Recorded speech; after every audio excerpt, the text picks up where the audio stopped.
Standing in that sterile courtroom, listening to my son's biological mother claim I had poisoned him against her while she held legal papers demanding half his fortune, I smiled and handed the judge a single flash drive.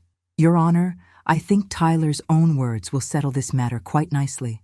What that drive contained would either vindicate 8 years of love or destroy everything we'd built together. Drop your city in the comments and don't forget to subscribe." Let's dive into the story. Let me tell you how we got here, because nothing about this case was what it seemed.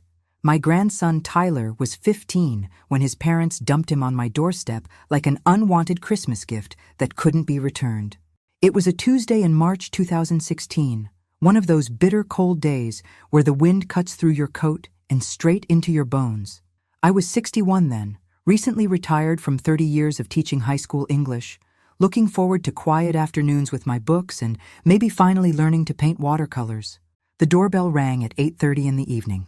Through the peephole, I saw Jennifer, my son David's ex-wife, shifting nervously on my front porch. Behind her stood Tyler, my grandson, looking like he'd rather be anywhere else on earth. 2 suitcases sat at his feet like condemned luggage. "Margaret," Jennifer said when I opened the door. Her voice had that fake sweetness she used when she wanted something. "We need to talk." I invited them in, though something in Jennifer's expression made my stomach tighten with worry. Tyler hadn't said a word, just stared at his shoes like they held the secrets of the universe. The kid was tall for 15, all elbows and knees, with his father's dark hair and his grandmother's stubborn jawline. "Coffee?" I offered, buying time to figure out what disaster had landed on my doorstep. "We can't stay long," Jennifer said, perching on the edge of my sofa like she might bolt at any moment. "Brad and I are moving to Portland. Tonight." Brad was husband number 3, a software developer who'd swept Jennifer off her feet 6 months earlier. I'd met him exactly once at Tyler's birthday dinner, where he'd spent the entire meal checking his phone and interrupting every conversation to mention his startup's latest funding round. "Moving." I looked at Tyler, who was still studying his footwear like it was graduate-level coursework. "What about Tyler's school? His friends?" "That's why we're here," Jennifer said. And there it was, the tone I remembered from her marriage to my son. Sweet as honey, sharp as broken glass. "Tyler's decided he wants to live with you for a while." Decided. As if a 15-year-old had any choice when his mother was clearly about to abandon him. "Is that true, Tyler?" I asked. He finally looked up, and I saw my son David in those eyes. The same quiet intelligence, the same way of watching people to figure out what they really meant. "Yeah, Grandma, if it's okay with you." It wasn't a request, it was a plea. "The thing is," Jennifer continued, reaching into her designer purse, "we'll need you to sign some paperwork. Temporary guardianship just until we get settled in Portland and find Tyler a good school." She handed me a folder thick with legal documents. My teaching instincts kicked in immediately. When students brought me papers signed by their parents, I always read every word, carefully. "I'll need some time to review these," I said. Jennifer's smile became strained. "It's just standard stuff. Brad's lawyer prepared it. Nothing complicated." Nothing complicated. That should have been my first warning. "Tyler, honey," I said, "why don't you take your bags up to the spare room? You remember where it is?" He nodded and grabbed his suitcases. As he headed for the stairs, I caught his eye. 8 years of summer visits had taught us to communicate without words. His expression said everything I needed to know. He was scared, hurt, and trying not to show it. "Actually," Jennifer said, standing abruptly, "we really do need to get on the road. If you could just sign the guardianship papers, we'll handle the rest later." "Handle what rest?" But before I could ask, she was hugging Tyler goodbye with the kind of enthusiasm most people reserved for distant relatives at mandatory family reunions. "Be good for Grandma," she told him. "We'll call soon." They left in a cloud of expensive perfume and empty promises. Tyler and I watched from the window as their rental car disappeared into the night, taking his entire previous life with it. "Want to talk about it?" I asked. "Not really," he said. Then, after a moment, "They've been planning this for weeks. Found the apartment in Portland, arranged the job transfer. Brad thinks I'm complicated emotional baggage that would interfere with their fresh start." Complicated emotional baggage. A 15-year-old boy described like an unwieldy piece of luggage. "Well," I said, surprising myself with how calm I sounded, I guess that makes us roommates. Tyler almost smiled. Yeah, I guess it does. That night, after Tyler fell asleep in the spare room that would become his bedroom for the next 8 years, I sat at my kitchen table reading through Jennifer's paperwork by lamplight. What I found made my blood run cold. This wasn't temporary guardianship. This was full custody transfer, complete with clauses that would make it nearly impossible for Tyler to contact his parents unless they initiated it. They hadn't just abandoned him. They'd legally erased him from their lives. But there was something else in that folder, hidden behind the custody papers. A bank statement, obviously included by mistake, showing deposits that made no sense. Regular payments from an account I didn't recognize, all marked with the notation, TS Trust Distribution, Tyler's initials. Someone had been making payments into an account in Tyler's name, payments that Jennifer apparently had access to. The next morning, Tyler appeared in my kitchen at 6:30, showered and dressed like he was heading to school. He'd found my coffee maker and had 2 steaming mugs waiting on the counter. "Oh, couldn't sleep?" I asked. "Not really." He handed me a mug. "Grandma, I need to tell you something. About the money." My heart skipped.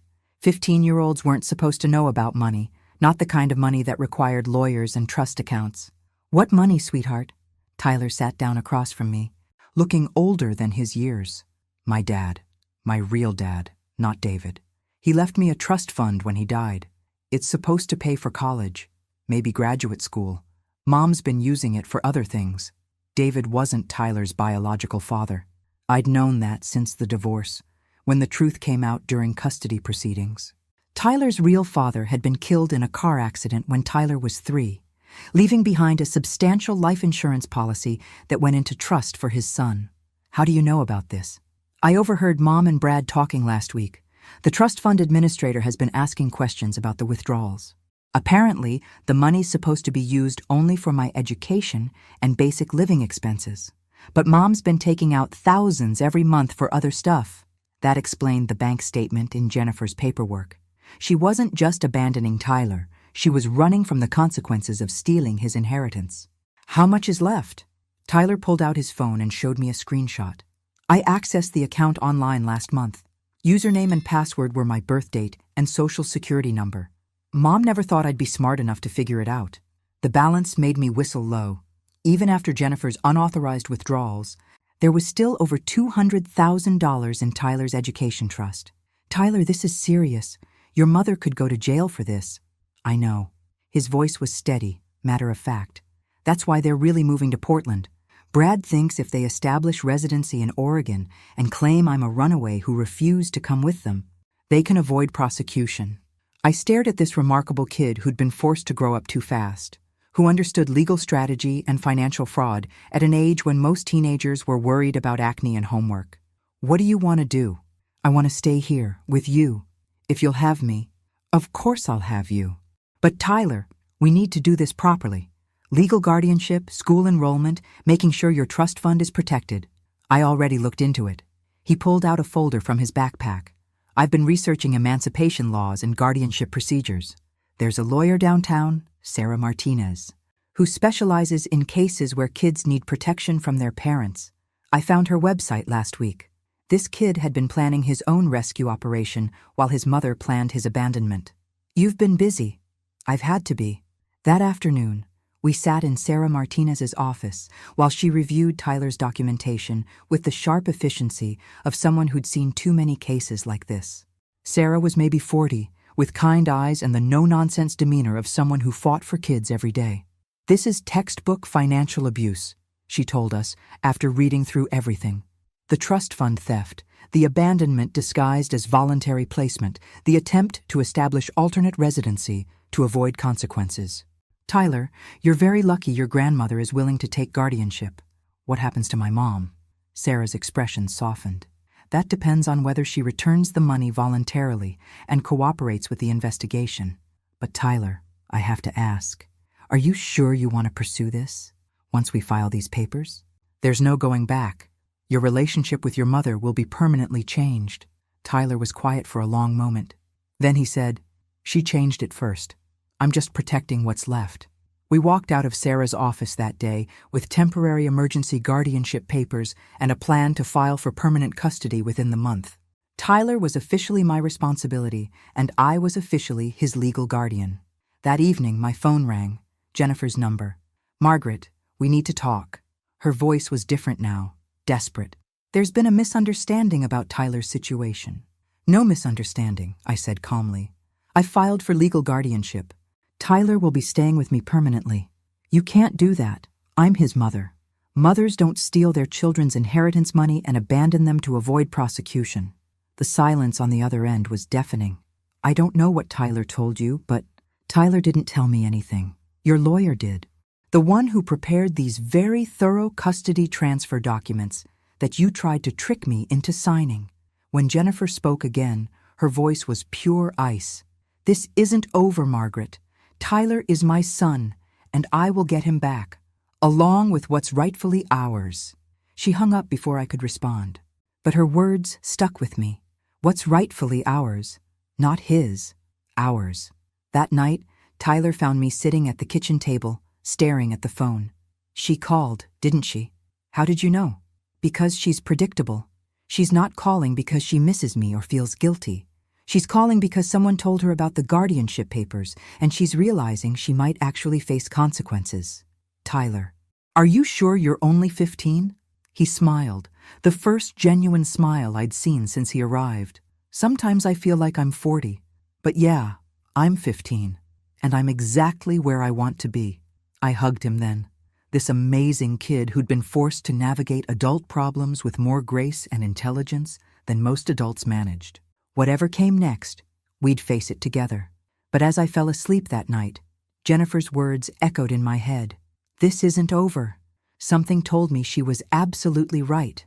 6 months later, Tyler had transformed my quiet retirement into something I'd never expected, the most rewarding challenge of my life. He'd enrolled at Lincoln High School, made the honor roll twice, and joined the computer programming club. Most evenings, he could be found at the kitchen table, textbooks spread around his laptop like academic war plans. The kid was brilliant. Not just smart, brilliant. His teachers started calling to tell me about his exceptional work in calculus and computer science. His programming teacher, Mr. Henderson, pulled me aside at parent-teacher conferences to explain that Tyler was already working at college level. "Mrs. Thornton," he said, "Tyler's not just learning programming languages. He's inventing solutions to problems I didn't even know existed. I've been teaching for 20 years, and I've never seen anything like it." What Mr. Henderson didn't know was what I discovered when Tyler left his laptop open one evening. He wasn't just doing homework. He'd been developing some kind of mobile application, working late into the night on code that looked like advanced mathematics to my English teacher eyes.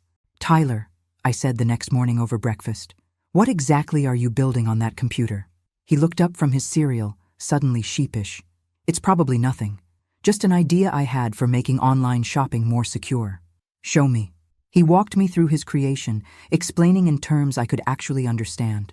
Tyler had designed an app that would allow people to make online purchases without ever sharing their actual credit card information. Instead, the app generated temporary, one-time use payment codes that would protect users from fraud and identity theft. "Tyler, this is incredible. Have you shown this to anyone?"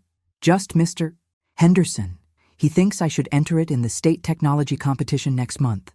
"You absolutely should." What I didn't tell Tyler was that I'd been doing some research of my own. During my lunch breaks at the library, I'd taken a part-time job shelving books to help with Tyler's expenses. I'd been reading about teenage entrepreneurs and technology startups. Kids Tyler's age were creating companies, getting investors, making millions. The state technology competition was held at the university in April. I watched Tyler present his security app to a panel of judges that included professors, business executives, and venture capital investors. He explained complex technical concepts with the clarity of a natural teacher, answered their rapid-fire questions with confidence, and demonstrated his app with the kind of stage presence that came from absolute certainty in his work. He won. First place, a $10,000 scholarship, and something even more valuable, the business card of every judge on that panel. "Mrs. Thornton," said a woman in an expensive suit who introduced herself as Victoria Chen from Pacific Northwest Ventures. Your grandson has created something remarkable. Has he considered turning this into an actual business? He's 16, I said. Shouldn't he be thinking about college? Victoria smiled. Mrs. Thornton, kids Tyler's age are running multi-million-dollar companies. If he's interested, I'd love to arrange a meeting to discuss investment opportunities. That night, Tyler and I sat in our kitchen, because it truly felt like ours now, and talked about possibilities that seemed too incredible to be real. What do you think, Grandma? Should I try to start a real company? I looked at this remarkable young man who'd gone from abandoned teenager to potential entrepreneur in less than a year. Tyler, I think you should try whatever makes you happy. But first, I need to ask you something important. What? Are you doing this because you love it? Or because you think you need to prove something? Tyler was quiet for a long moment, considering the question with the seriousness it deserved. Both, I guess. I love the programming, the problem solving, the way everything clicks together when you figure out the right solution. But yeah, I also want to prove that I'm worth more than she thought. She, his mother. Jennifer's abandonment still motivated him, even as he built something extraordinary. Tyler, you don't have to prove your worth to anyone, especially not to someone who couldn't see it in the first place. I know, he said, but if I can build something amazing, something that helps people and makes money at the same time, wouldn't that be the best kind of proof? 3 weeks later, Victoria Chen sat in our living room with a term sheet that made my head spin. Pacific Northwest Ventures wanted to invest $500,000 in Tyler's security app company in exchange for 30% ownership. They'd provide office space, mentorship, legal support, and connections to major retailers who might want to license Tyler's technology. The standard age requirement for business ownership is 18, Victoria explained, but we can structure this as a partnership with Mrs. Thornton as the legal business owner until Tyler reaches majority. I looked at Tyler. What do you think? I think I want to try. Then let's try. We signed the papers on Tyler's 17th birthday. Secure Shop Technologies was officially born, with Tyler as Chief Technology Officer, me as nominal CEO, and Victoria as lead investor and advisor. What happened next exceeded everyone's wildest projections. Tyler's app launched 6 months later and was adopted by 3 major online retailers within the first quarter. By Christmas, Secure Shop was processing over 1 million transactions per month. By Tyler's 18th birthday, we had 12 employees and had expanded into fraud prevention for small businesses. Jennifer called exactly once during this period. Tyler had just been featured in a local newspaper article about young entrepreneurs when my phone rang. I saw the article, she said. No greeting, no pleasantries. Tyler's doing well. Yes, he is. I suppose you think this proves something. It proves Tyler's remarkable. But I already knew that. I want to see him. You'll have to ask him yourself. He's 18 now. He makes his own decisions. Give me his number. No. If you want to contact your son, you can figure out how to do it yourself, just like he had to figure out how to live without you. She hung up. Tyler never mentioned receiving any calls from his mother, and I never asked. By the time Tyler turned 20, Secure Shop Technologies had grown into something none of us had anticipated. We'd moved to a real office building, hired a team of 26 employees, and secured contracts with some of the biggest names in e-commerce. Tyler had become the public face of the company, speaking at conferences and being interviewed by business magazines about the future of online security.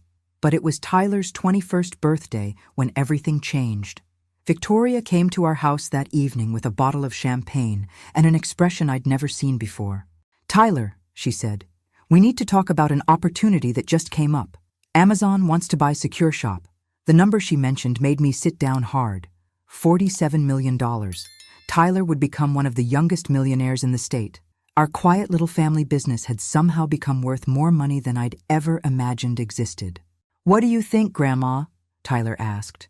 I looked at this amazing young man who'd started with nothing but determination and brilliance, who'd built something extraordinary while still finding time to help with dishes and remember to call me if he was going to be late coming home. I think, I said carefully, that you should do whatever feels right to you. But Tyler, I need to tell you something. What? I'm proud of you. Not because of the money or the success, but because of who you are. You're kind, hardworking, and decent. Money doesn't change that, but don't let it define it either. Tyler smiled. I know exactly what I want to do with the money, and I know exactly who I want to share it with. 3 weeks later, we sat in a lawyer's office signing papers that would change our lives forever. Tyler sold Secure Shop Technologies to Amazon for $47 million. But before the ink was dry, Tyler handed me a set of documents I hadn't expected. He'd used part of the money to buy me a house. Not just any house, but the Victorian mansion I'd admired during our evening walks for the past 5 years. The house came with a trust fund that would pay all my expenses for the rest of my life and a savings account with enough money to travel anywhere I wanted to go. Tyler, I can't accept this. Yes, you can. You saved my life, Grandma. Let me return the favor. That night, I lay in bed thinking about the incredible journey we'd been on together. From abandoned teenager to millionaire entrepreneur in 5 years. It seemed like a fairy tale.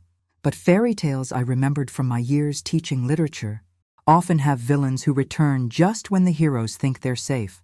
I should have been more careful what I wished for. 2 months after the Amazon sale, life had settled into a routine that felt too good to be true. Tyler had moved into a downtown apartment. Nothing flashy, just a nice 2-bedroom with a view of the city, while I adapted to living alone in the beautiful Victorian house he'd bought me. We still had dinner together twice a week, and he called every evening to check in. I'm 23, Grandma, he'd say when I worried about him living alone. Most people my age have been on their own for years. Most people your age aren't worth $47 million, I'd respond. Most of that money's invested. I live off a pretty modest allowance. Modest for a millionaire was still more than I'd ever imagined having. But Tyler had always been practical about money. He'd bought a reliable used car, filled his apartment with furniture from sensible stores, and his biggest splurges were donations to the local STEM education program and a very nice coffee machine. I should have known the calm wouldn't last. It was a Thursday morning in early November when my peaceful retirement exploded. I was in my garden, preparing the flower beds for winter, when a car I didn't recognize pulled into my driveway. A woman emerged from the passenger side, and even from a distance, I recognized the expensive highlights and designer clothing that had always been Jennifer's signatures. She looked good, rested, confident, like someone who'd spent the last 7 years convincing herself she'd made all the right choices. The man who got out of the driver's side was new, tall, silver-haired, wearing the kind of suit that whispered money rather than shouting it. I stood up slowly, brushing dirt from my gardening gloves. After 7 years of silence, Jennifer had apparently decided it was time to resurface. Hello, Margaret. Her voice was different now, more polished, like she'd been practicing professional conversations in expensive rooms. Jennifer, I didn't invite them closer, didn't suggest we go inside. Whatever this was, it could happen right here in my garden where the neighbors could see. This is my husband, Brad Caldwell. She gestured to the silver-haired man. Brad, this is Tyler's grandmother. Mrs. Thornton. Brad stepped forward with an practiced smile and an extended hand. I've heard so much about you. I didn't shake his hand. I wish I could say the same. The smile faltered slightly, but he recovered quickly. Lawyer, I thought. Or salesman. Someone used to dealing with hostile audiences. We were hoping to speak with you about Tyler, Jennifer said. Perhaps we could go inside. I think here is fine. Say what you came to say. Jennifer glanced around nervously, clearly uncomfortable with the public setting. Margaret, I know things ended badly between us. I made some mistakes, and I've regretted them every day since. Mistakes.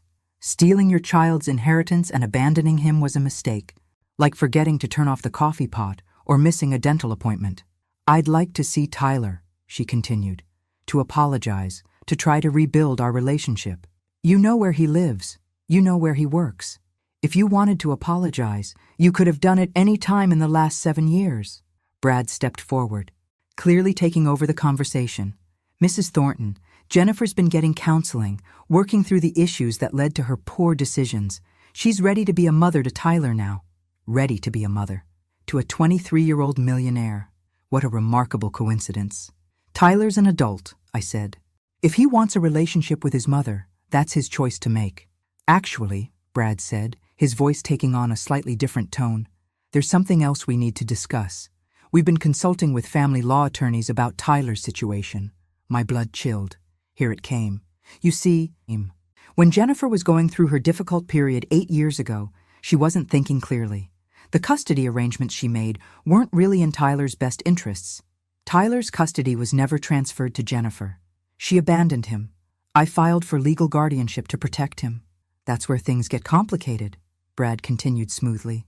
According to our research, you used Tyler's vulnerable emotional state to manipulate him into requesting guardianship, a technique called parental alienation. Parental alienation. I'd heard the term before, usually in bitter custody disputes where one parent convinced a child to reject the other. But Tyler hadn't needed convincing. He'd experienced his mother's choices firsthand. That's absurd, I said. Is it? Jennifer's voice was stronger now, like she'd found her script. Tyler was 15, traumatized by the move to Portland, convinced I was abandoning him. You took advantage of his confusion to turn him against me. I took advantage of nothing. You left him on my doorstep with signed custody papers. Papers I was pressured to sign under emotional duress, Brad said. Jennifer was struggling with depression, trying to cope with a new marriage and a major life change.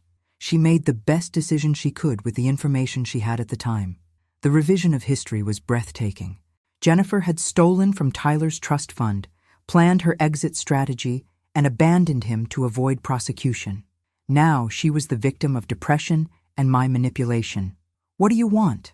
I asked. Brad smiled, and this time it reached his eyes. This was what he'd been building toward. We want Tyler back in Jennifer's life where he belongs. We're prepared to file a lawsuit claiming parental alienation and seeking restoration of Jennifer's parental rights. Tyler's 23 years old. The alienation began when he was a minor. The psychological damage from that alienation continues to affect him as an adult. We're seeking court-ordered family therapy, supervised visitation, and financial compensation for the emotional distress Jennifer has suffered. Financial compensation. There it was. How much? I asked. We think $20 million would be appropriate, Brad said casually. Half of Tyler's settlement, representing the mother-son relationship that was unlawfully severed. $20 million. For the mother who'd stolen from her son's college fund and abandoned him to start fresh with a new husband. I see. I pulled off my gardening gloves slowly, buying time to think. And if Tyler refuses, then we'll have to seek legal remedies. Court-ordered reconciliation, supervised contact, whatever it takes to restore the relationship that was damaged by your interference. They were going to put Tyler through a public legal battle, drag his childhood trauma through the courts, and force him to pay his mother $20 million for the privilege of being abandoned. I'll need to discuss this with Tyler, I said. Of course, Jennifer said, her voice gentle now that the threat had been delivered. But Margaret, I hope you'll encourage him to do the right thing. I just want my son back. They drove away, leaving me standing in my garden with dirt under my fingernails and fury burning in my chest. I went inside and called Tyler immediately. Grandma, what's wrong? You sound upset. Tyler, I need you to come over right now. Your mother just paid me a visit. The silence on the other end was deafening. She's back, he said finally. Yes, and she's not alone. Tyler arrived 20 minutes later, his face grim but unsurprised. I told him everything. The allegations, the lawsuit threat, the demand for $20 million. $20 million, he said when I finished, for abandoning me and stealing my college money. Tyler, I'm so sorry. I should have seen this coming. You couldn't have. I should have, though. I should have known she'd want her share of the money she tried to steal in the first place. He was quiet for a long moment, staring out my front window like he could still see the car in my driveway. What do you want to do? I asked. Tyler turned to me with an expression I'd seen before when he was 15 and deciding whether to access his trust fund account, when he was 17 and deciding whether to start a business, when he was 23 and deciding whether to sell his company. I want to beat them, he said quietly. I want to beat them so thoroughly that they never try anything like this again. How? Tyler smiled, and for a moment I saw the determined 15-year-old who'd planned his own rescue operation while his mother planned his abandonment. Leave that to me, Grandma. I've been recording every conversation I've had since I was 16.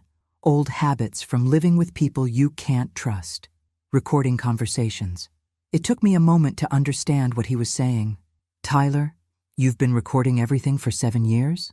Everything important, including some very interesting phone calls from dear old Mom that she probably doesn't remember making. Something in his voice made me smile for the first time since Jennifer had stepped out of that car. What kind of phone calls? The kind where she explained exactly why she left me with you, and what she planned to do if I ever became successful enough to be worth her attention again. My grandson had been planning for this day for 7 years. Game on, Jennifer. 3 weeks later, I sat in the offices of Blackwell, Morrison & Associates, the prestigious law firm Tyler had retained to handle Jennifer's inevitable lawsuit. The meeting room was all polished mahogany and leather chairs, the kind of place designed to intimidate people into settlements. Jennifer's lawyer was exactly what I'd expected. Sharp suit, sharper smile, and the confident air of someone who'd built a career on family destruction. His name was Marcus Webb, and according to Tyler's research, he specialized in high-net-worth divorce cases and family litigation. Mrs. Thornton, Webb began, arranging his papers with theatrical precision. We're here today to avoid an ugly court battle that won't serve anyone's interests. Tyler's lawyer, Sarah Martinez, the same woman who'd helped us establish guardianship 8 years ago, smiled politely. Of course, Mr. Webb, my clients are always interested in reasonable negotiations. Jennifer sat beside Webb looking uncomfortable but determined. She'd dressed carefully for the meeting, all maternal concern and wounded dignity. Brad sat behind her in the observer section, taking notes and trying to look supportive. My client has suffered tremendous emotional distress from the unlawful alienation of her son, Webb continued. 8 years of missed birthdays, holidays, milestones. The graduation she couldn't attend, the business success she couldn't celebrate. The graduations she'd chosen not to attend, the success she'd only learned about from newspaper articles. But facts had never been Jennifer's strong suit. Additionally, Webb said, Mrs. Caldwell has incurred substantial legal expenses trying to restore contact with her son. Therapy costs, consultation fees, the emotional toll of being separated from her child. What exactly are you proposing? Sarah asked. Webb slid a document across the mahogany table. $25 million in compensatory damages, plus an agreement for Tyler to participate in court-supervised family reunification therapy. $25 million. They'd increased their demand since the garden visit. That's quite an increase from your initial request, Sarah observed. We've had time to calculate the full extent of the damages, Webb replied smoothly. $25 million represents fair compensation for the mother-son relationship that was destroyed by parental alienation. I looked at Jennifer, this woman who'd stolen from her own child and abandoned him when consequences loomed. She couldn't meet my eyes, but I saw her glance nervously at the recording equipment Sarah had placed on the table. Before we respond, Sarah said, I'd like my clients to understand exactly what you're alleging. Mrs. Caldwell is claiming that Mrs. Thornton deliberately manipulated Tyler into rejecting his mother? Exactly. Using classic parental alienation techniques, poisoning Tyler against his mother during a vulnerable time in his adolescence. And this began when Tyler was 15? Correct. Sarah nodded thoughtfully. So your position is that Tyler's rejection of his mother was not based on Mrs. Caldwell's actual behavior, but on Mrs. Thornton's manipulation? That's right.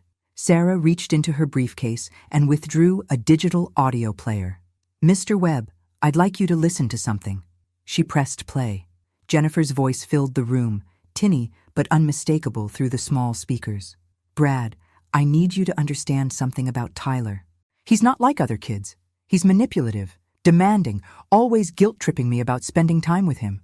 I can't build a new life with him dragging me down constantly. The blood drained from Jennifer's face. Brad shifted uncomfortably in his chair. The recording continued. The trust fund thing is perfect cover. If we move to Portland now, I can claim Tyler chose to stay behind. No one will question a teenager wanting to finish high school with his friends. Webb held up a hand. Where did you obtain this recording?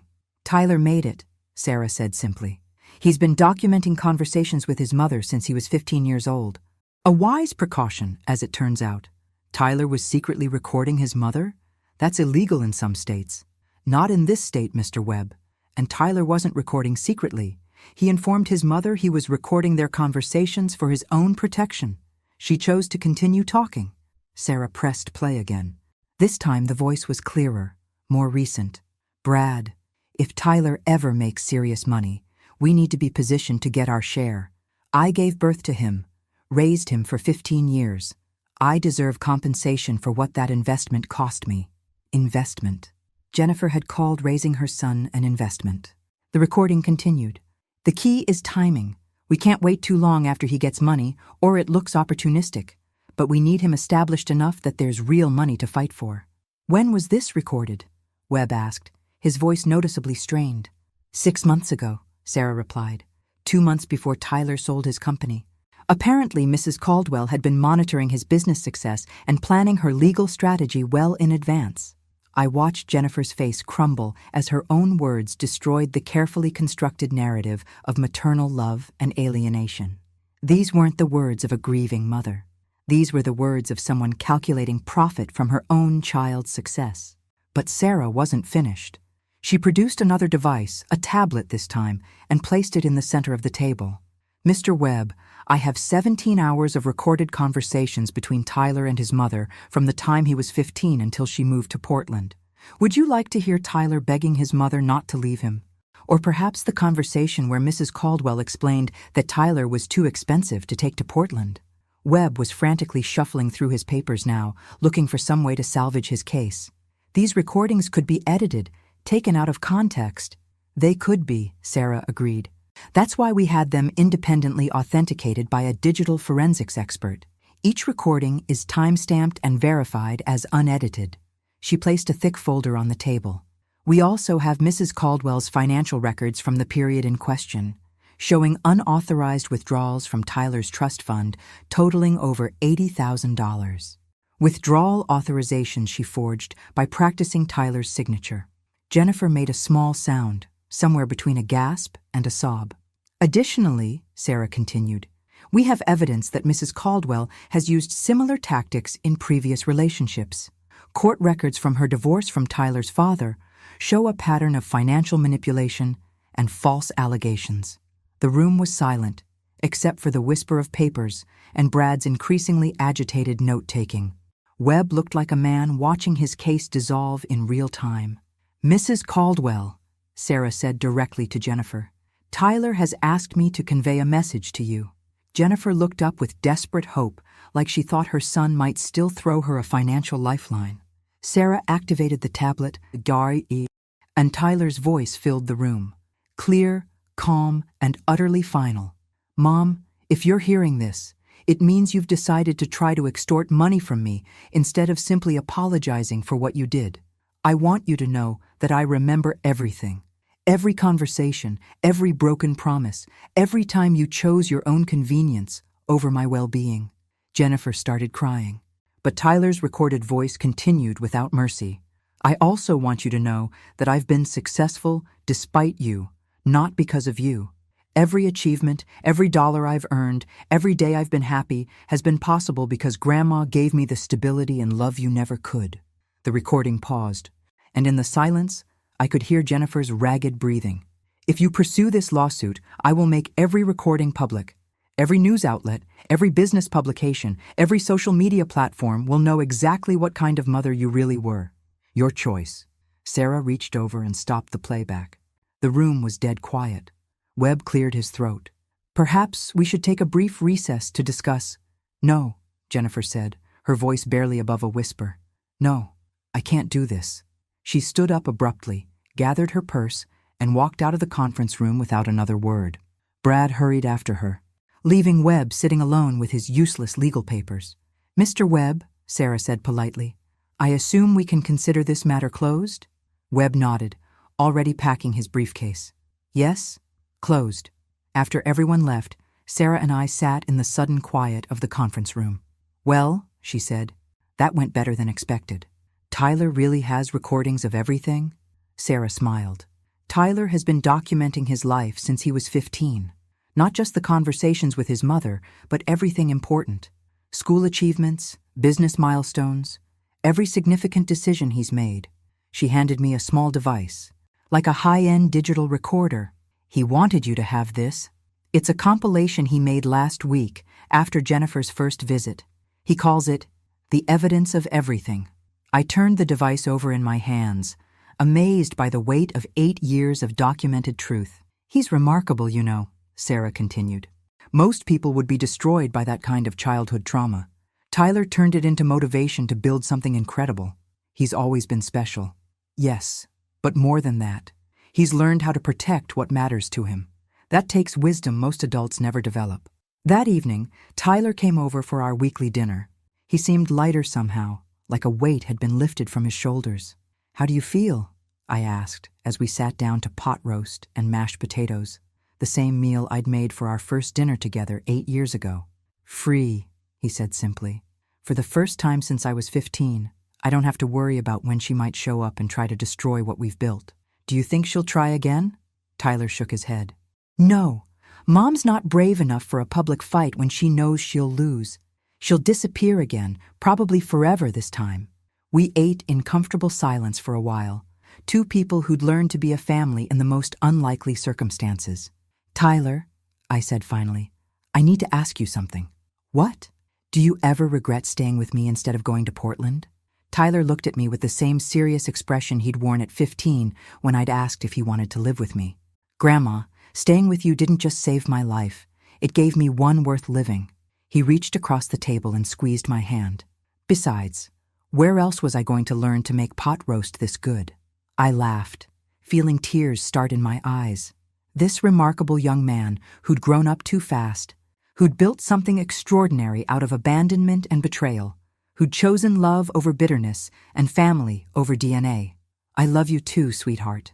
Outside, the first snow of winter was beginning to fall, covering the world in clean white silence. Inside, Tyler and I sat at our kitchen table, two people who'd found each other in the wreckage of someone else's poor choices and built something beautiful from what was left. Jennifer was gone. The lawsuit was finished.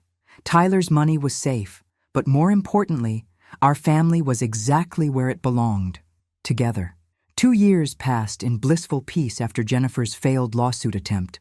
Tyler had used his Amazon money wisely, investing most of it and launching a nonprofit foundation that provided STEM education grants to underprivileged kids. At 25, he'd found his purpose beyond just making money. He wanted to give other abandoned kids the opportunities he'd been lucky enough to create for himself. I was 71 and loving every minute of retirement. My Victorian house had become a gathering place for Tyler's friends, many of them young entrepreneurs who treated me like everyone's favorite grandmother. Sunday dinners regularly included 6 or 7 brilliant 20-somethings who'd debate technology trends while helping with dishes. "Maggie," Tyler said one evening after everyone had left, "have you ever thought about writing a book?" I looked up from loading the dishwasher. "What kind of book?" "About everything. The guardianship process, dealing with family court, helping kids navigate difficult family situations. You could help a lot of people." The idea had actually occurred to me. Over the years, I'd received calls from other grandparents and relatives who'd taken in abandoned children, looking for advice on legal procedures and emotional support. "Maybe," I said, "though I'm not sure anyone would want to read about our drama." "Are you kidding? Grandma, you saved a kid, helped him build a multi-million-dollar company, and defeated a frivolous lawsuit with secret recordings. That's not drama. That's inspiration." That's when my phone rang. Unknown number, but something made me answer. "Is this Margaret Thornton?" "Yes, who's calling?" "My name is Detective Linda Morrison with Portland Police. I'm calling about Jennifer Caldwell. You knew her as Jennifer Patterson, Tyler Patterson's mother." My stomach dropped. Tyler looked up from his laptop, alert to the change in my voice. "What about Jennifer?" "Mrs. Thornton, I need to inform you that Mrs. Caldwell died last week in what appears to be a murder-suicide. She and her husband Brad were found in their apartment. We're trying to notify family members." The phone felt heavy in my hand. Jennifer was dead. Despite everything she'd put Tyler through, I felt a strange sadness for the woman who'd never learned to love her remarkable son. "Mrs. Thornton, there's something else. Mrs. Caldwell left behind some documents that mention your grandson Tyler. We'd like to speak with him if possible." "What kind of documents?" "That's something we'd prefer to discuss in person. Would it be possible for Tyler to come to Portland, or would you prefer we send an officer to your location?" Tyler was watching me intently, reading my expression with the skill that came from 8 years of close communication. "We'll come to Portland," I said. When would be convenient? Tomorrow, if possible. This is somewhat urgent. After I hung up, I told Tyler everything. He listened without interrupting, his face showing no emotion as I explained that his mother was dead. How do you feel? I asked when I finished. Tyler was quiet for a long moment. Sad, he said finally. Not because she's gone, but because she never figured out how to be happy with what she had. We drove to Portland the next day. Detective Morrison was a woman about my age with kind eyes and the careful manner of someone who delivered bad news professionally. She met us at the police station with a file folder and a sympathetic expression. Tyler, I'm sorry for your loss, she began. Thank you. What can you tell us about what happened? Your mother and stepfather were found in their apartment last Tuesday. Brad had been shot, and Jennifer died from what appears to be a self-inflicted gunshot wound. There was a note. Detective Morrison opened her folder and withdrew a handwritten letter. The note is primarily addressed to you, Tyler. Jennifer asked that it be delivered to you personally. Tyler took the letter with steady hands. I watched his face as he read, seeing his expression change from curiosity to confusion to something I couldn't identify. What does it say? I asked. Tyler handed me the letter without a word. Jennifer's handwriting was shaky, desperate. Tyler, by the time you read this, I'll be gone. I can't live with what I've done anymore. Not just to you, but to other people. Brad convinced me to try to get money from you, but that wasn't the worst thing we did. There are other families, other children we hurt with the same lies. I kept records of everything because Brad said we might need evidence later. The police will find all of it. I'm leaving you this information because you're the only one strong enough to help the people we hurt. I'm sorry for everything. I'm sorry I was never the mother you deserved. You were always the best thing I ever did, and I ruined it because I was too weak and selfish to see what mattered. Take care of Margaret. She's the real mother in this story. I looked up at Detective Morrison. What records? That's why we needed to speak with Tyler. Jennifer and Brad apparently ran a sophisticated con operation targeting wealthy families with estranged children. They'd research family situations, approach the wealthy family member claiming parental alienation, then demand money to reunite the family. Tyler's face had gone pale. How many families? We've identified at least 12 cases over the past 5 years. The total amount they extorted is over $3 million. $3 million stolen from families by exploiting their guilt and love. Jennifer hadn't just tried to extort money from Tyler. She'd built an entire business around family destruction. The records Jennifer left behind include detailed notes on each case, including audio recordings of their victims agreeing to pay money to avoid lawsuits. She documented everything, almost like she was proud of what they'd accomplished. Detective Morrison pulled out another document. There's something else, Tyler. According to the financial records, Jennifer put aside money in a separate account. She called it Tyler's Fund. It contains almost $400,000. Tyler stared at the bank statement Detective Morrison handed him. She was saving money for me? It appears so. The deposits match the timeline of their con operations. It's like she was setting aside a percentage of everything they stole. Earmarked for you. I felt sick. Jennifer had been stealing from other families while simultaneously saving money for the son she'd abandoned. It was twisted beyond comprehension. What happens to the victims? Tyler asked. That's complicated. Brad and Jennifer spent most of the money they stole. The $400,000 in Tyler's fund is the only significant amount left. We'll be contacting all the victims, but there's not much we can recover. Tyler was quiet on the drive back home. I could see him thinking, processing, trying to make sense of his mother's final gesture. She really believed she was doing something for me, he said finally. Twisted people often convince themselves their worst actions have noble motivations. What should I do with the money? I looked at this remarkable young man who continued to surprise me with his capacity for wisdom and compassion. What feels right to you? Tyler smiled, the first time since we'd gotten the call from Portland. I think I know exactly what to do. 6 months after Jennifer's death, Tyler had turned his mother's blood money into something beautiful. He'd created the Family Restoration Fund, using the $400,000 as seed money to help families who'd been victims of con artists and family exploitation schemes. It's not about the money, he explained to the local newspaper reporter who'd come to cover the fund's launch. It's about helping families heal from the kind of damage people like my mother and stepfather caused. The article ran with the headline, "Local Entrepreneur Transforms Tragedy into Hope."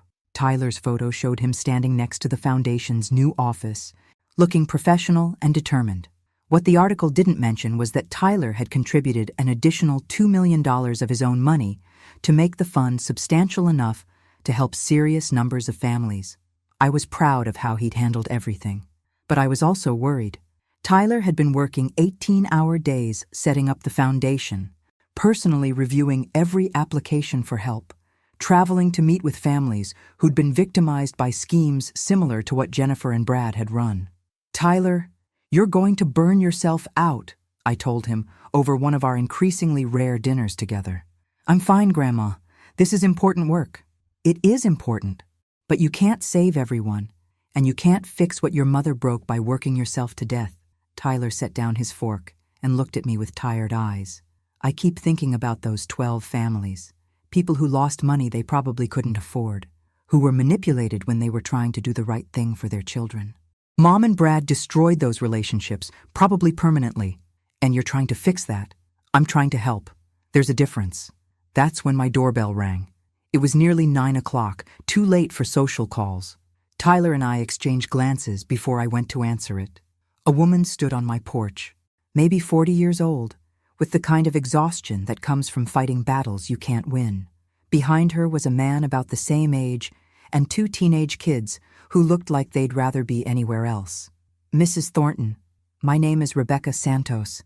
I think your grandson has been trying to reach me." Rebecca Santos.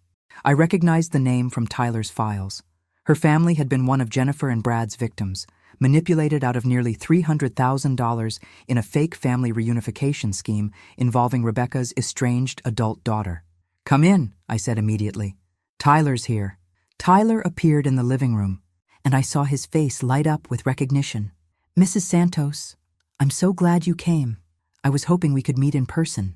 Rebecca looked around nervously, clearly uncomfortable. "Mr. Patterson, I appreciate what you're trying to do with the foundation, but I can't accept charity money, especially not from—" She trailed off.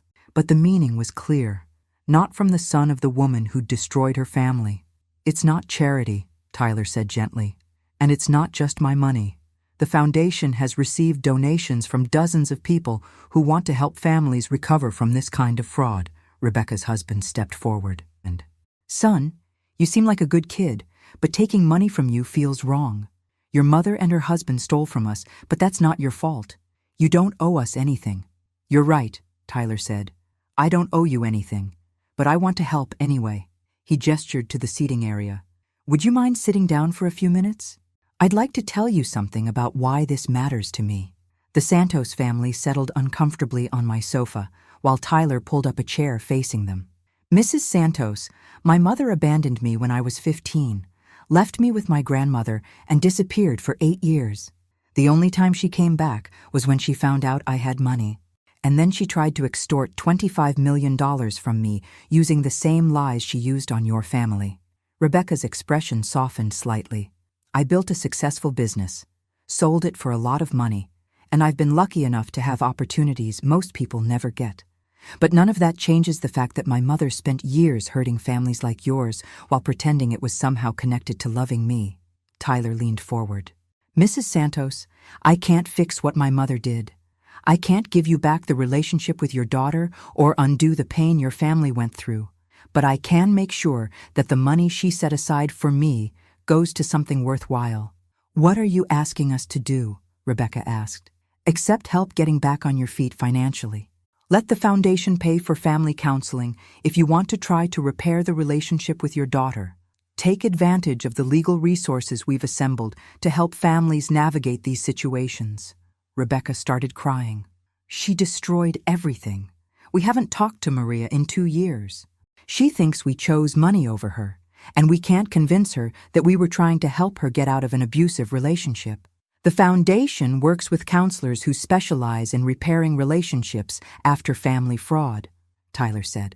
"We can't promise anything, but we've seen families reconnect when they have the right support." Rebecca's husband, who'd been silent since they sat down, finally spoke. "Why are you doing this? Really?" Tyler was quiet for a moment, gathering his thoughts. "Because I got lucky. I had my grandmother to protect me when my mother couldn't be trusted. Maria didn't have that. She only saw her parents seemingly choosing money over her well-being. If we can help your family heal, maybe one person won't grow up thinking their parents never loved them. That night, after the Santos family left with foundation paperwork and appointment information for family counseling, Tyler and I sat in my living room talking. "How many families have you helped so far?" I asked. 8. 3 have been able to reconnect with their estranged children, 4 are working through counseling, and 1 family decided they were better off apart, but at least now they understand what really happened. "And how are you holding up?" Tyler smiled ruefully. "Some days are harder than others. It's difficult hearing the same story over and over, knowing my mother was responsible for so much pain."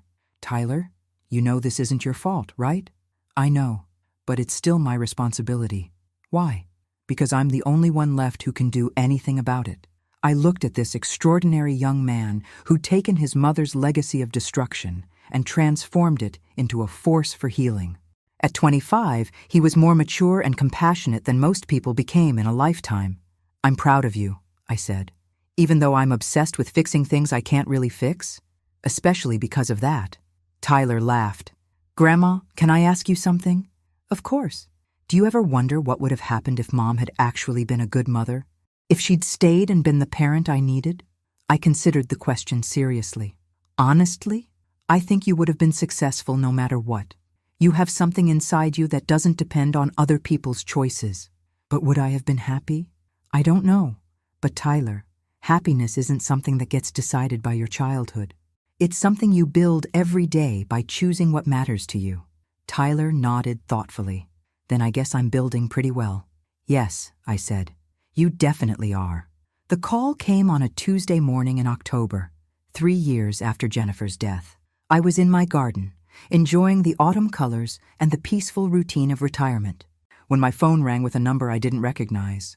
"Mrs. Thornton, this is Amanda Chen from the Seattle Times. I'm calling about a story I'm working on concerning your grandson, Tyler Patterson." My blood chilled. Tyler had built a reputation as a private person despite his business success. He donated anonymously when possible and avoided the kind of publicity that attracted unwanted attention. "What kind of story?" "I'm investigating allegations that Tyler's foundation has been misusing donated funds. We've received documents suggesting financial irregularities and possible fraud."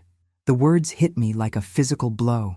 Tyler's foundation was his proudest accomplishment, the way he'd chosen to honor the families his mother had destroyed. "What kind of allegations?" "I'd prefer to discuss this in person.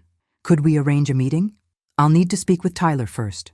"Mrs. Thornton, I should mention that we've already reached out to Tyler's office, but he's been unavailable for comment. We're planning to run the story tomorrow, whether we hear from him or not." After Amanda Chen hung up, I called Tyler immediately. His phone went straight to voicemail. I tried his office and was told he was in meetings all day and couldn't be interrupted. Something was wrong. I drove to Tyler's office building downtown, prepared to march through whatever meetings were necessary to reach him. But when I arrived at his foundation's floor, I found chaos. Boxes of documents were being carried out by people in suits I didn't recognize. "Excuse me," I said to a woman directing the document removal. "What's happening here?" She looked up from her clipboard. "Federal audit. Are you family?" "I'm Tyler Patterson's grandmother." Her expression softened slightly. "Mrs. Thornton, I think you should know that Mr. Patterson was arrested this morning." Arrested. Tyler was in jail. On what charges? Fraud, embezzlement, money laundering. The foundation is under federal investigation. I drove to the federal courthouse in a daze, trying to process what I'd learned. Tyler arrested for fraud. The foundation being dismantled. None of it made sense. At the courthouse, I found Tyler's lawyer, Sarah Martinez, looking grim and exhausted. "Margaret, thank God you're here. This is a disaster." "What happened?" "Someone has been systematically setting Tyler up for months.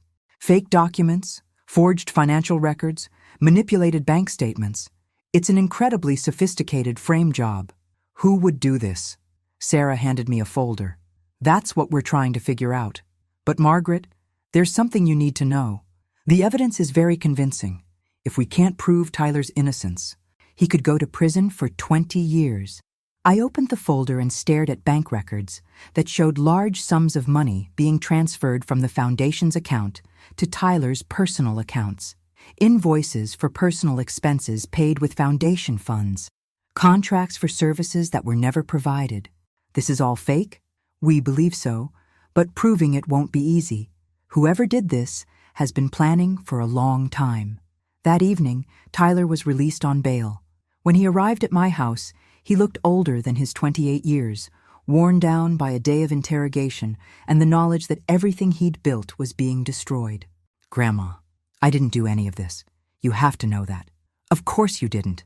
Tyler, we're going to fight this and we're going to win. The evidence is overwhelming. They have bank records, email correspondence, even recorded phone calls of me supposedly authorizing fraudulent transactions. Recorded phone calls? Tyler's expression darkened. Voice recordings that sound exactly like me, authorizing transfers of foundation money to personal accounts I've never seen before. A chill ran down my spine. Tyler, do you remember what you told me about recording everything important? Yeah, why? Because someone else has been recording you too. Someone who's had access to your voice for years, who could create fake recordings using your actual words. Tyler stared at me. But who would have that kind of access? I thought about Jennifer's final letter, about the meticulous records she'd kept, about the sophisticated con operation she and Brad had run for years. Tyler, what if Jennifer and Brad weren't working alone? What if they had partners who survived when they didn't? Sarah leaned forward. That's actually possible. The federal investigators mentioned that Jennifer's records included references to other people involved in their con operation. Other people who might want revenge against Tyler for exposing the scheme, or who might want to destroy Tyler's reputation to discredit the foundation and stop it from helping their other victims, Sarah added. Tyler was quiet for a long moment. If that's true, then this isn't just about framing me. It's about protecting an ongoing criminal operation by eliminating the one person who's been actively helping their victims. Which means, I said, whoever's doing this won't stop until either you're in prison or the foundation is completely discredited. Tyler looked at both of us with the same determined expression I'd seen when he was 15 and planning to take control of his trust fund. Then we better figure out who they are before they succeed. The breakthrough came from an unexpected source. 3 days after Tyler's arrest, Rebecca Santos called me with information that changed everything. Mrs. Thornton, I've been following the news about Tyler. I don't believe for a second that he's guilty of what they're saying. Thank you. Rebecca, we're working on proving his innocence. That's why I'm calling. After Tyler helped our family reconnect with Maria, she told us something I think you need to know. Rebecca's voice was tense with excitement. Maria remembered meeting a man during the time when Jennifer and Brad were manipulating our family. A man who seemed to know intimate details about Tyler's business and personal life. My heart started racing. What kind of details? Details that only someone very close to Tyler would know. Maria said this man talked about Tyler's daily routines, his friends, his business meetings. She thought it was strange at the time because Jennifer claimed she hadn't spoken to Tyler in years. Did Maria get a name? She only remembered a first name. Marcus. But Mrs. Thornton, there's more.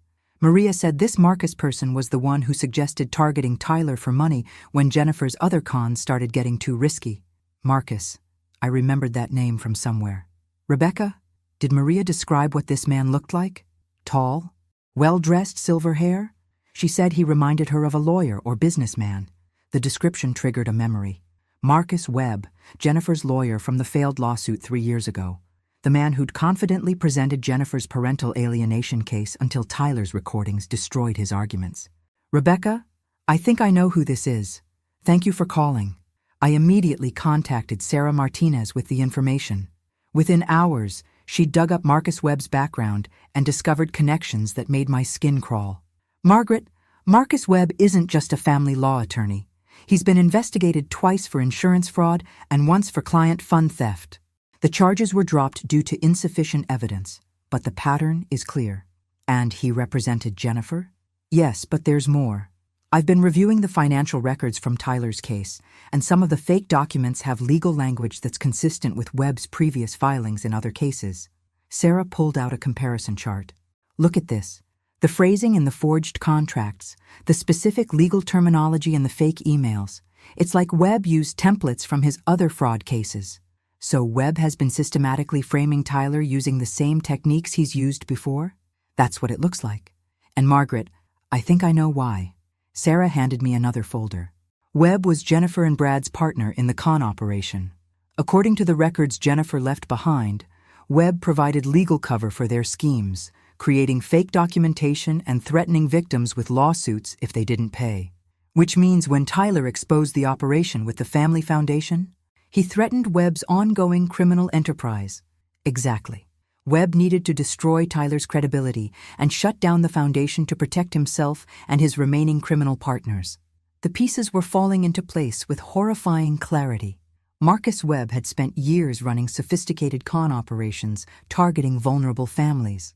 When Tyler's foundation started helping Webb's victims and drawing attention to the schemes, Webb had decided to eliminate the threat by framing Tyler for crimes Webb had actually committed.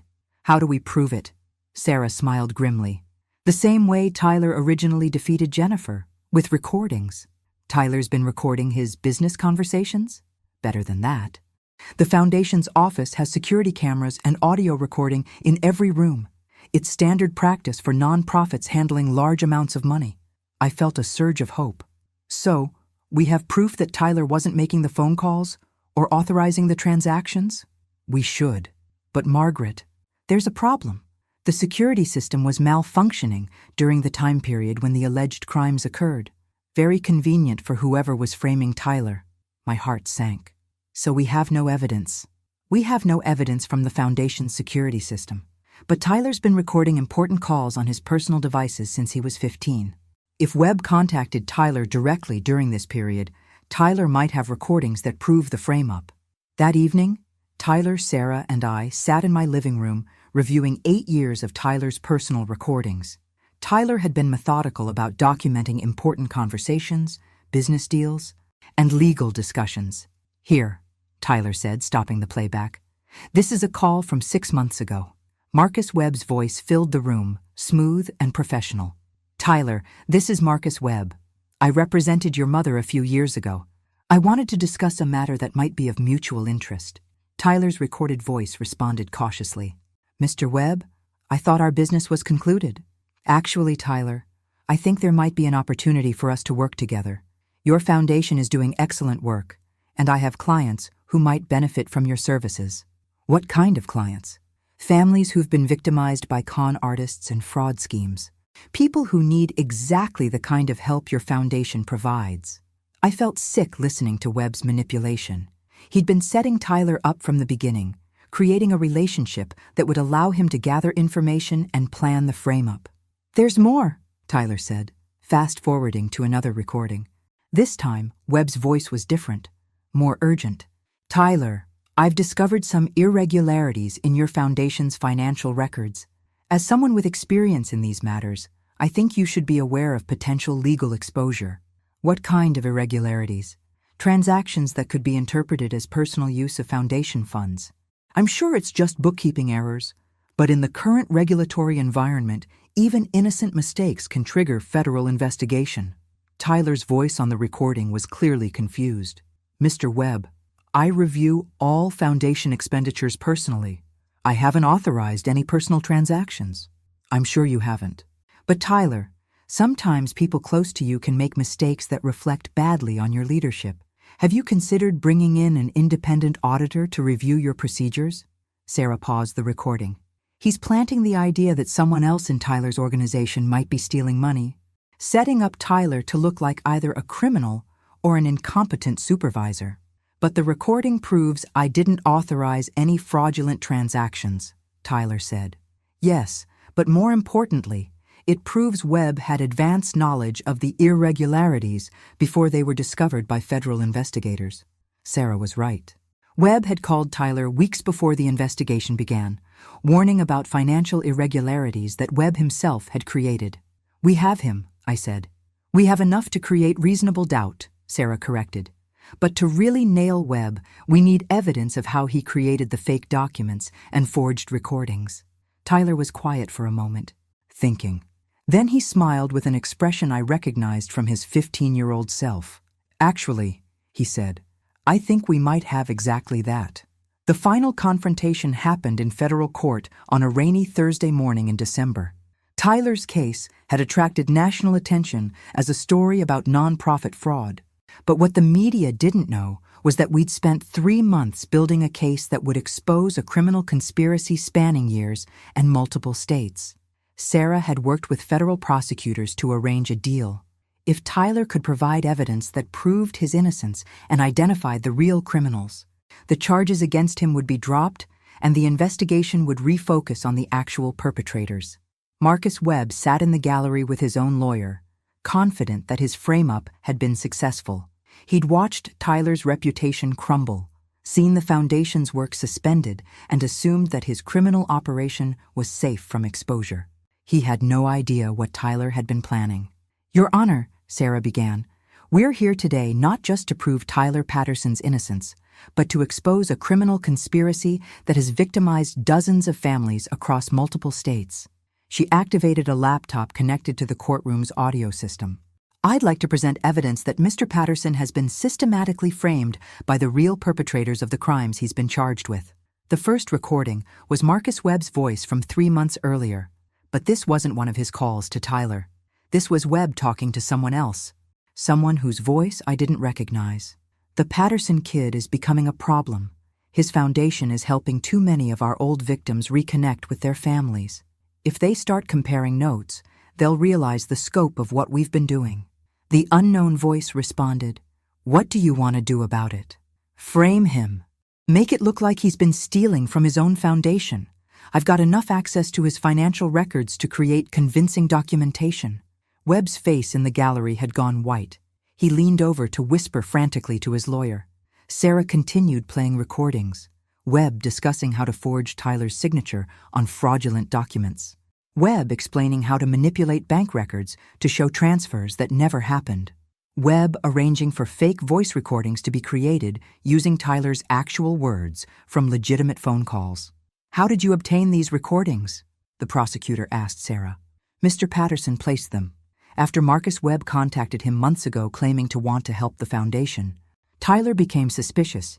He began recording all of Webb's communications, including calls Webb made to his criminal associates." Tyler stood up from the defendant's table. "Your Honor, Marcus Webb made a critical mistake. When he contacted me claiming he wanted to help the foundation, he gave me his personal cell phone number. I used that number to trace his communications." "What kind of communications?" "Webb has been coordinating an ongoing criminal enterprise targeting vulnerable families through fake legal schemes. I worked with a private investigator to monitor his activities and document his crimes." Sarah handed a thick folder to the prosecutor. "This contains evidence of 17 separate fraud schemes orchestrated by Webb and his associates over the past 6 years. The families they targeted lost a combined total of over $12 million. The courtroom was silent except for the rustle of papers as the prosecutor reviewed Tyler's documentation. "Mr. Patterson, you've been conducting your own investigation while being prosecuted for federal crimes?" Tyler smiled. "Your Honor, I learned a long time ago that when people try to destroy you, the best defense is thorough documentation of the truth. This is exactly what I did when my mother tried to extort money from me. I recorded everything, gathered evidence, and built a case based on facts rather than accusations." Sarah played one final recording. This one was devastating. Webb's voice. "The beauty of framing Patterson is that everyone will believe it. Rich kid, family scandal, nonprofit work that looks too good to be true. Nobody will question whether he's really guilty. Unknown voice. What if he fights back?" Webb's laugh was cold. "He's got no evidence. I've been careful to create a perfect trail of fake documentation.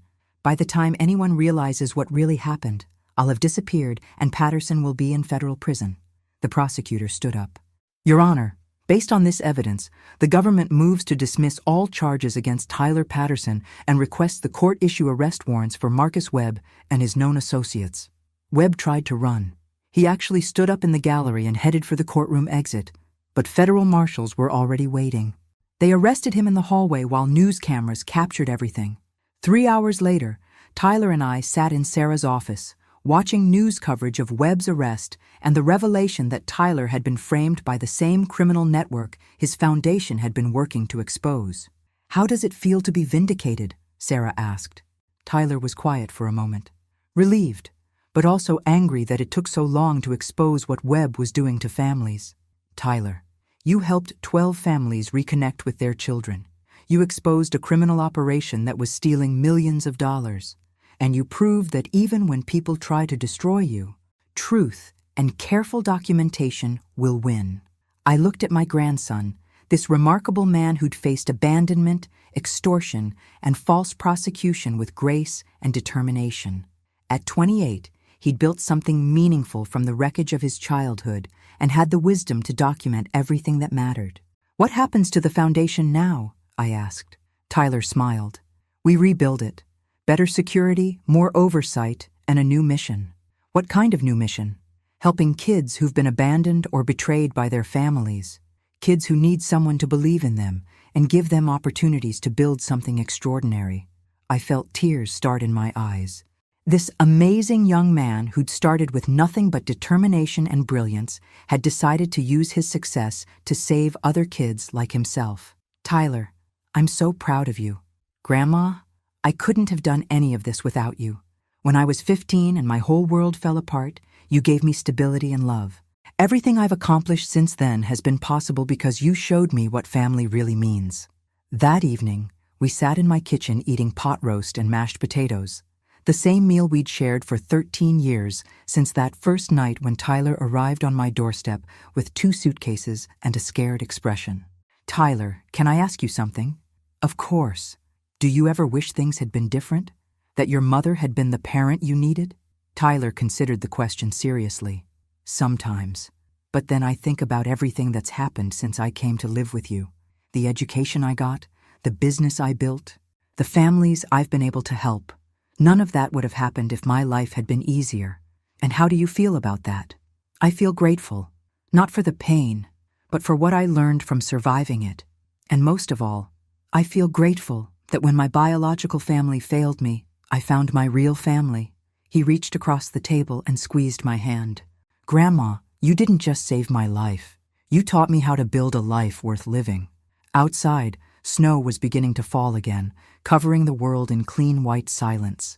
Inside, Tyler and I sat at our kitchen table, 2 people who'd found each other in the wreckage of other people's poor choices and built something extraordinary from what was left. Marcus Webb was in federal custody. The criminal network had been exposed. The families they'd victimized were getting help and justice. But most importantly, Tyler had proven something that couldn't be measured in money or legal victories. That love, properly given, creates people who change the world. "I love you too, sweetheart," I said. And in that moment, sitting in our warm kitchen while snow fell outside, I knew that everything we'd been through together had led to this perfect conclusion, a family that chose each other and refused to let anyone destroy what we'd built. The case was closed. The money was safe. The family was exactly where it belonged, together forever.